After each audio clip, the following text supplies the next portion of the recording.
আজকে আমি তৈরি করব সুজির কাটা পিঠা। এটার জন্য এখন আমাদের কি কি লাগবে? লাগবে সুজি। এজন্য আমি সুজি নিয়েছি এখানে এক প্যাকেট। এক প্যাকেটে দেবো না, 1 কাপ পরিমাণ দেবো, যতটুকু প্রয়োজন যতটুকু তৈরি করব ততটুকু দেবো। এখানে আমি নিয়েছি মিঠাই, তারপরে নিয়েছি নারকেল, এরপরে লাগবে আমাদের ঘি। এখন আমি চুলায় কিন্তু পাতিল বসিয়ে দিয়েছি। আসসালামু আলাইকুম, সবাই কেমন আছেন? আলহামদুলিল্লাহ আমি ভালো আছি। এখন চুলায় কিন্তু আমি 1 চামচ পরিমাণ ঘি দিয়ে দেব। আমি কিন্তু 1 চামচ পরিমাণ ঘি দিয়ে দিচ্ছি। ঘিটা আমার গরম হচ্ছে। এখানে আমি 1 কাপ পরিমাণ সুজি দিয়ে দিচ্ছি। 1 কাপে হবে, যে আমার যে প্যাকেটের লাস্টে অল্প একটু ছিল, এটা 1 কাপ পরিমাণে হবে। আমি 1 কাপ দিয়ে দিলাম। আমি দিয়ে দিচ্ছি 2টা এলাচ দিয়ে দিলাম। তো বড় চামচে আমি 2 চামচ চিনি দিয়ে দিচ্ছি এখানে, যাতে একটু মিষ্টিটা হয়, মিষ্টিটা কমে দেব।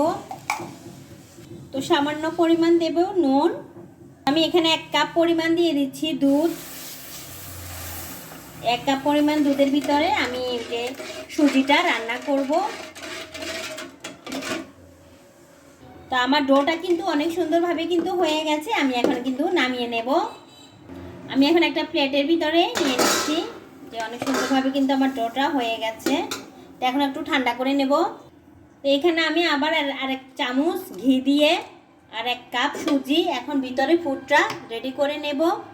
তো এখানেও আমি 1 কাপ পরিমাণ দুধ দিয়ে দিচ্ছি ভিতরের ফুডটা রেডি করার জন্য। সাথে আমি এখন দিয়ে দিচ্ছি নারকেলকে কুচি কুচি করে রেখেছি, একটু বড় সাইজের। সাথে দিয়ে দিচ্ছি আমি মিঠাই। আপনারা মিঠাই খেজুরের মিঠাই দিয়ে দেবেন, আর যদি না থাকে তাহলে কিন্তু চিনিকেও ক্যারামেল করে দিতে পারবেন। তো আমি এখন খেজুরের মিঠাই দিয়ে দিলাম। তো সুজিটাকে কিন্তু আমি গরম গরম কিন্তু মথে নিয়েছি, নিয়ে একটা রুটি ডো আকারে করেছি। আমি এখন একটু ঘি লাগিয়ে দিচ্ছি, এই পাশে পাশ করে ঘিটা লাগিয়ে দিই। আমি এখন একটা রুটি তৈরি করে নেব, একটু গাদল টাইপের করব একটা রুটিটা। এই পাশে পাশ করে ঘি দিয়ে দিলাম। এখন আমি একটা রুটি তৈরি করে নেব। তো দেখেন আমি কিন্তু একটা রুটি তৈরি করে নিয়েছি। এখন উপরে ভিতরের ফুডটাও কিন্তু নিয়েছি, এভাবে করে রোল করে এখন আমি রুটিটাকে একটু ইয়ে করে দেব। এই পাশ থেকে দিয়ে দিই এভাবে বিসমিল্লাহ করে, এই যে এভাবে করে রোল করে দিয়ে দেব আমি। বিসমিল্লাহ।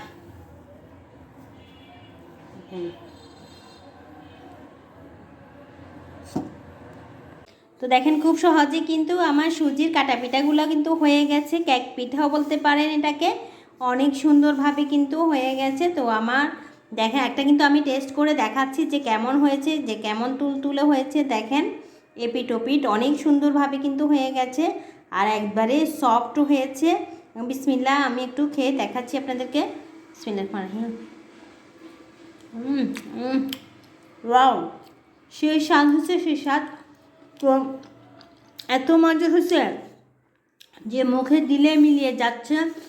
বাচ্চারা বলেন, বুড়া বলেন, সবাই খেতে পারবে। এটা খুবই এত টেস্টি, এত মজাদার একটা পিঠা হয়েছে। খুব সহজেও বানানো যায়। তো আমার ভিডিওটি যদি ভালো লাগে অবশ্যই লাইক কমেন্ট শেয়ার করে দেবেন। অবশ্যই ভালোবেসে পাশে থাকবেন। দেখা হবে অন্য কোনো ভিডিওতে। সে পর্যন্ত ভালো থাকবেন, সুস্থ থাকবেন। আসসালামু আলাইকুম। ইউটিউব থেকে যদি দেখেন অবশ্যই সাবস্ক্রাইব করে দেবেন।